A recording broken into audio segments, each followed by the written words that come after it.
Moms storm Virginia school board meeting and start reading pornographic segments from their kids' school books. Shame-faced cowards on the school board have nothing to say. I'm Dr. Duke, she's Katie, and this is The Dr. Duke Show.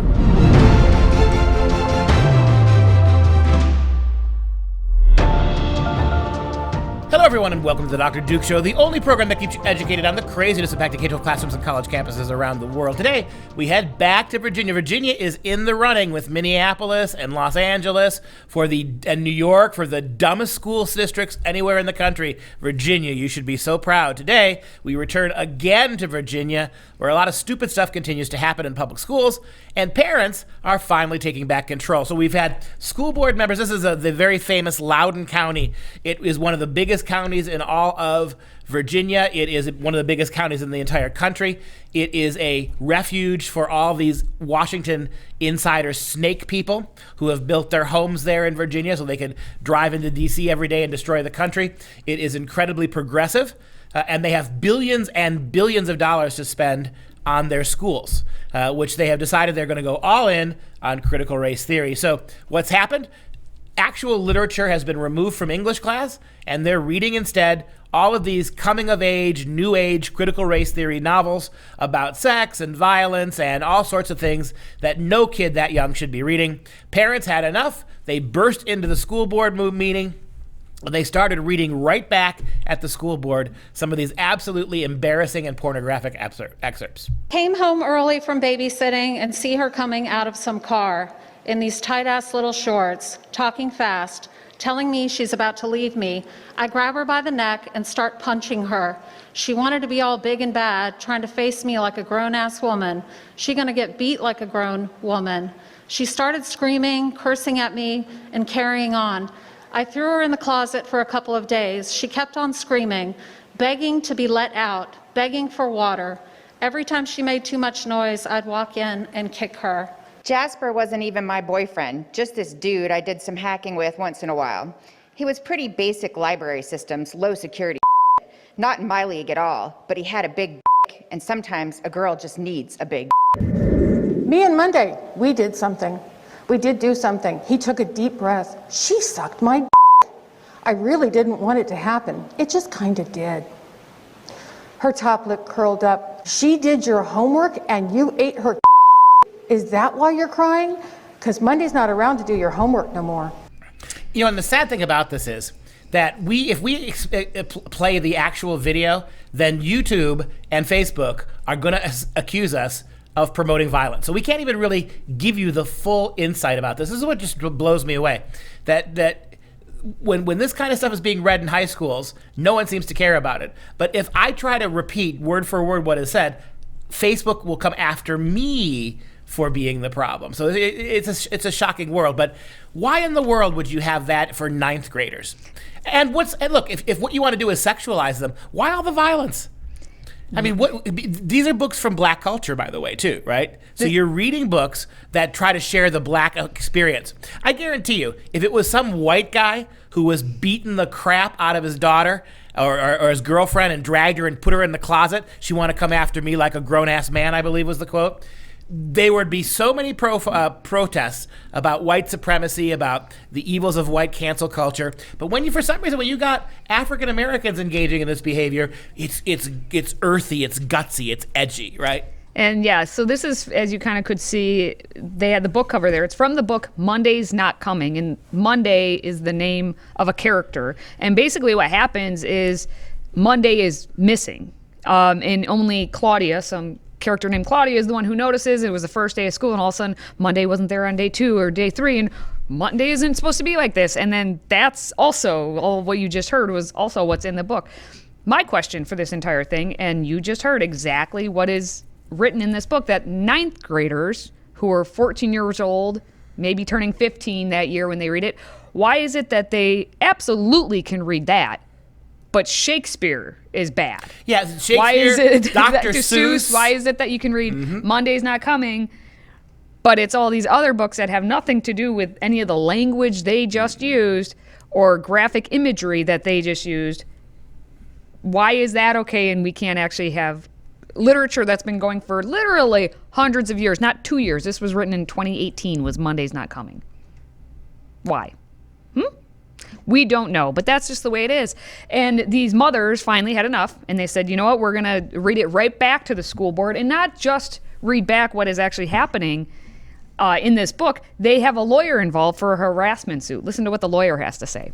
They talked about f***ing, they talked about d***ing, they talked about licking. By show of hands, does anyone up here want to talk about that stuff now? Not a single hand, because it's very uncomfortable and we're in a room full of adults. Nobody outside, nobody inside wants to talk about it because they're not acceptable topics. How did we get these unacceptable topics? Well, one, you didn't follow your procurement policies when you bought $1.8 million worth of these trash books. If you had followed your procurement policies, then you would have done a curriculum review where I hope and pray that at least the majority of you would have said, no, we can't read this trash to our kids. Your own code of conduct says that this is sexual harassment. We know it because all of us would be fired from our day jobs if we said this crap at work. This is the definition of a hostile work environment. My kids don't go to your crap schools, but theirs do, and they are filing these harassment suits on their behalf. Thank you for not doing your jobs. I like it. I like it a lot. And the thing is, we could have just kept playing it and you wouldn't have heard anything because you would have heard silence coming from those school board members. In fact, Loudoun County School Board, all 9 members of them, seems to have not been doing their job for months and months and years, because a lot of them got elected or re-elected in 2019, and they're pretty much all going until 2023, and then they'll probably get re-elected again. But these 9 people have been sitting on the school board doing nothing, not doing their jobs for a long time, because we've had story after story after story about how bad their school is. I think I just fell in love with a lawyer. Oh, did you know? Mommy dearest, I've met the lawyer of my dreams. That dude was all it. Mm-hmm. I mean, didn't you just love that? These are all the ways you violated the law, you pricks. And by the way, screw you. You're harassing your kids. I don't have my kid in your crap school, but all these parents do. And we're coming for you. They should hold each member of that school board personally responsible for this. They should be punished. They should have to be paid. They should be reparations fined. They should be fined certain amount of money and put it in a kitty to go buy real textbooks now. $1.8 million you use appropriated from the taxpayers to put these books in without doing any parent read-alongs. Anyway, this was vetted by anybody but you. You should be responsible for that money. You should be responsible for the replacement of those books with actual books. And as Katie so wisely pointed out, you're telling me we can't read Shakespeare. We can't read the classics. We can't read To Kill a Mockingbird. We can't read Mark Twain anymore. But you can read this kind of crap? Again, that lawyer said it all. And I hope he sues you for everything you're worth, you anti-educational millstone around your neck going someplace really bad when you die, so-called educators.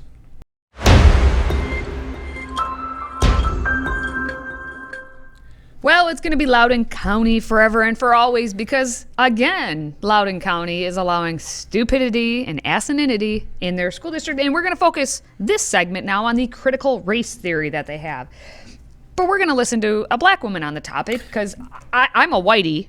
I mean, I'm female, but I'm a whitey, so I can't say anything because it's critical race theory, and therefore I'm just a racist. So let's just listen to one. Let me demur. Let me point out that as a white male, I too am not allowed to say anything. And you're doubly. While I must be deferential to your femality, you must. As a cisgendered mayor, we both can sit back and listen as an African American woman literally calls out. Choose another one. There we go. Choose them another one. Lady, take it over. CRT is not an honest dialogue. It is a tactic that was used by Hitler and the Ku Klux Klan on slavery very many years ago to dumb down my ancestors so we could not think for ourselves. CRT is racist. It is abusive. It discriminates against one's color. Let me educate you. An honest dialogue does not oppress. An honest dialogue does not implement hatred or injustice. It's to communicate without deceiving people. Today, we don't need your agreement. We want action and a backbone for what we asked for today, to ban CRT. We don't want your political advertisement to divide our children or belittle them. Think twice before you indoctrinate such racist theories. You cannot tell me what is or is not racist. Look at me. Well, if I were playing the CRT game, I would accuse her of black saviorism. Oh, right? that's true. Because You would. she came right into our defense, right? Things that you and I, as white middle-class Americans, couldn't say without being branded racist. She just looked you punk asses in the eye and told you. And so the fact that to lefties, her skin, according to the lefties, according to the critical race theory that you put into Loudoun County, the color of her skin means everything. The color of my skin means I'm a bigot. The color of her skin means she's a bigot. But the color then of that African-American mom means that she has got the moral high ground. She is intellectually, emotionally, spiritually, and racially your superior. Listen to her and do what she said. Get rid of this curriculum. You and every other school district in this country that thinks somehow rewriting racism as okay because you're directing it at little white kids is acceptable. It's not. And I like how we end with what she says.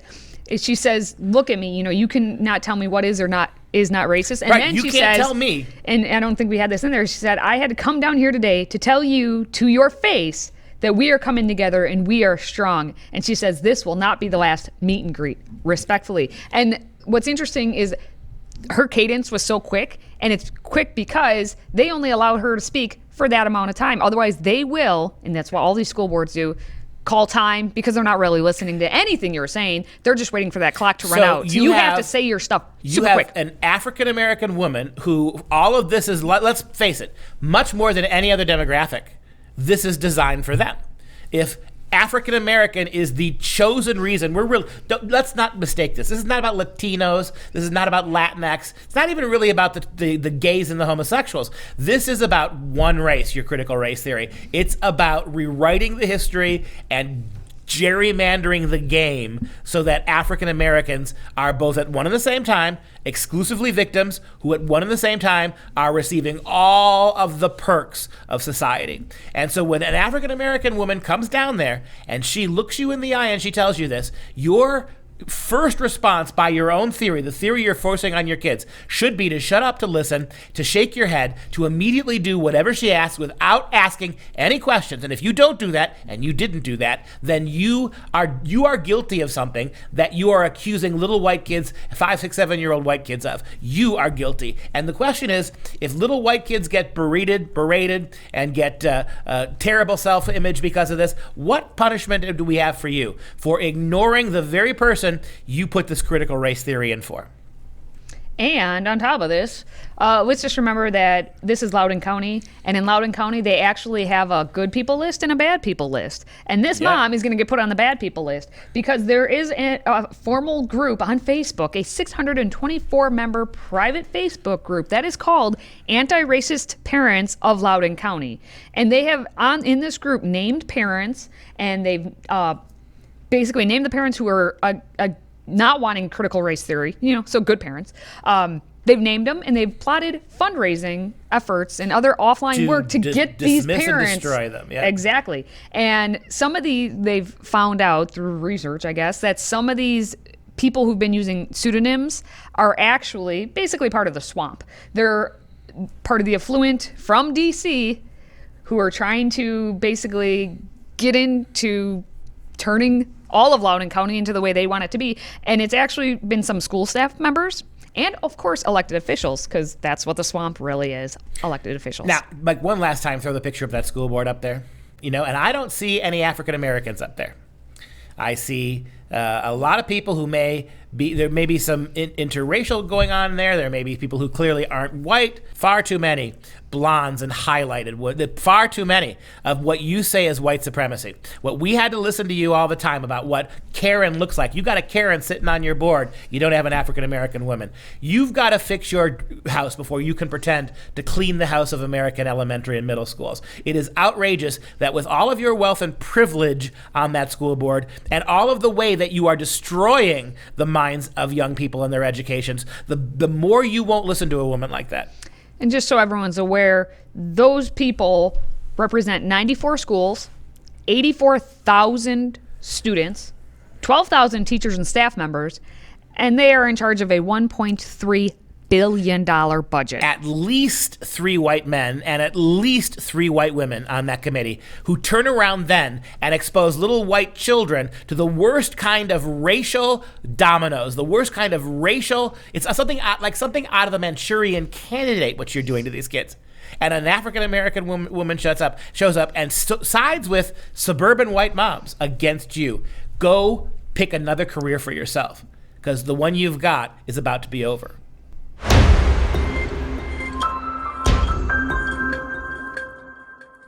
You know, if we can't be in Loudoun County, we might as well be just one little county over in Fairfax County, where they are also quite racist. And now we have an Asian mom who is standing up to their school board. Dare we say a tiger mom? I was going to say a tiger mom, but I thought, obviously, that's racist of me to say. So, a tiger mom, who actually also is a former writer, I think was it Wall Street Journal? Might have been for the Wall Street Journal. She's a former writer, so she knows what she's talking about now, here. To go back to my thesis, right? No, finish your point. Okay, well, I was just going to say that she's fighting back against all this wokeness, yep. And she stood up in front of the Fairfax County School Board to also speak. in Virginia. Yep, right next to Loudoun County. And she's basically, let's just roll the clip and then we'll talk about it. What she did is basically what the African-American woman did in her own way, but she, not being the chosen demographic of African-American, being simply an Asian American, that's as bad as being white in this culture, and she's isn't an it? immigrant, too. And an immigrant. And watch how she gets treated. And now I sit here listening to this empty proclamations and declarations that you're making about your great value of Asian Americans. You tell us about you going, Melanie Marin, to a Japanese restaurant.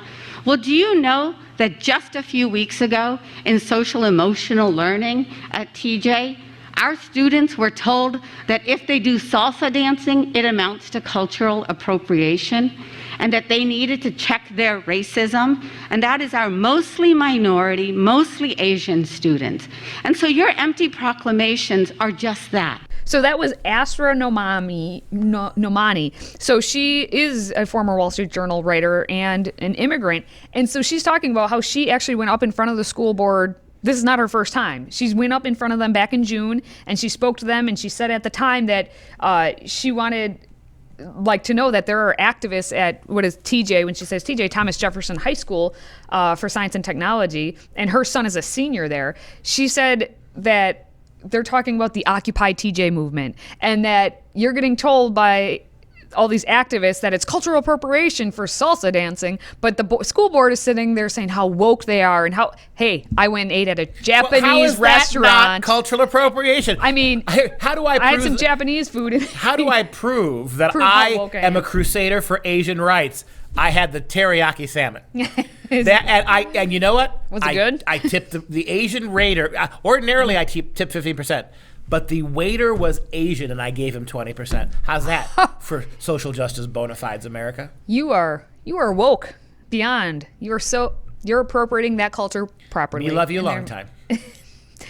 She did continue in her speech. She said, and then Karen Keyes Gamara, who is a black school board member, by the way, promoted the idea that we were racist. So the Asians. So now it's black versus Asian.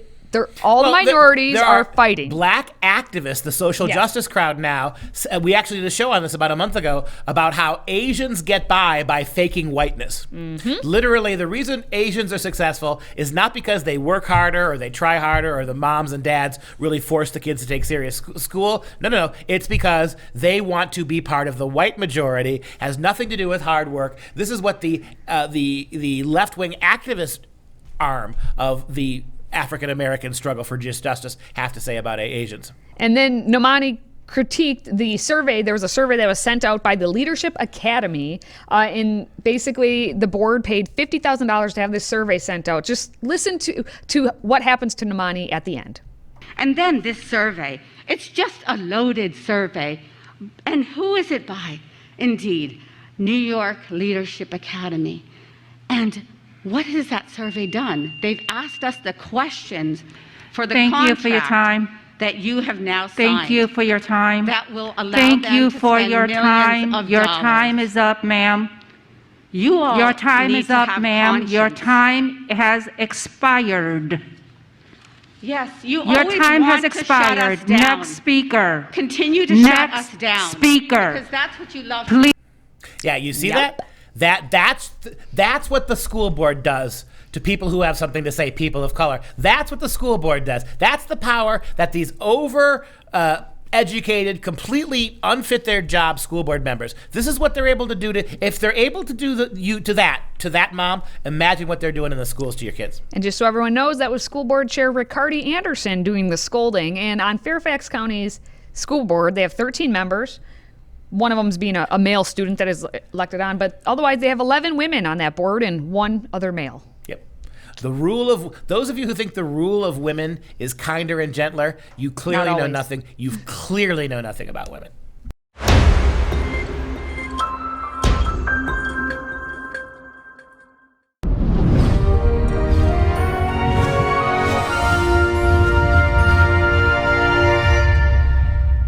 We have dedicated the last couple of months of Instant Classics to those willing to stand up against, and very blunt, from the Mark Twains to the Voltaires of the world, those men who stand, and women who stand up and look in the eye the corruption of government, the erosion of morality, the compromising of our liberties, look in the eye those issues and call it what it is. We've got today, and all of this week, it's H.L. Mencken week. And if you know anything about H.L. Mencken, he can stand in the company of any of those fellas. And the Twains and the Voltaires of the world, here's a guy who was absolutely relentless in his attitude towards corruption. He had no time for fools, which is to say, he had no time for the American Congress. Let's take a few quotes from H.L. Mencken to begin Mencken week. Every election is a sort of advance auction sale of stolen goods. Every time we elect them, all we're doing is electing a new group of people who are going to auction off our own rights, liberties, and our tax money to the highest bidder. Every election is a sort of advance auction sale of stolen goods. How about this? A good politician is quite as unthinkable as an honest burglar. Number 3, a politician is an animal which can sit on a fence and yet keep both ears to the ground, right? An animal that is completely aware, ear to the ground, of what's going on, and yet will still sit on the fence because principle might actually require you to choose one side or another. I like this next one. Democracy is a pathetic belief in the collective wisdom of individual ignorance. Let me repeat that. This is one of the greatest takedowns of democracy I have ever seen. And Mencken is one of the great adversaries of might makes right democracy that the world has ever produced. He knew that the Greeks were right. He knew that the founding fathers were right.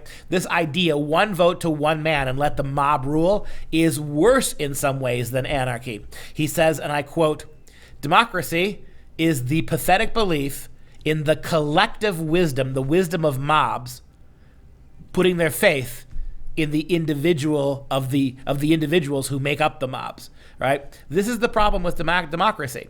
If everybody's vote is equal, you are actually skewing the game. Because the ignorant, the selfish, the venal, the uneducated, their vote counts as much as the wise, judicious, socially aware man's.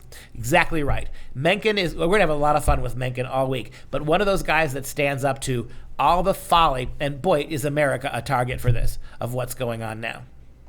All right, just a quick reminder that the best way to access our content is to download our Freedom Project Media app. Simply search Freedom Project in your app store, and when you download it, make sure you allow for notifications.